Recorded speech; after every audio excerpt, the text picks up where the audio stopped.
What's up, everyone? Welcome to Program Your Remote. Today we're going to be programming a GM flip key.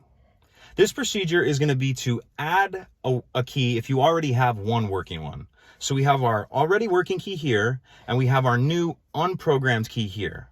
And on the new unprogrammed key, you'll have to have the blade cut. You can either do that at a locksmith or an automotive dealership. So we have our two keys here. We can go ahead and get started. We have our working one. We're going to go ahead and put it in the ignition. We're going to turn it to on. Then we're going to turn it to off and remove. Take our new key, put it in, turn it to on, and then turn it to off.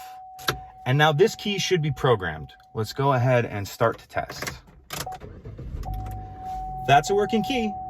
If you have any questions, please let me know. If you could take a second to like and subscribe, it helps us out and I'd appreciate it. Thank you.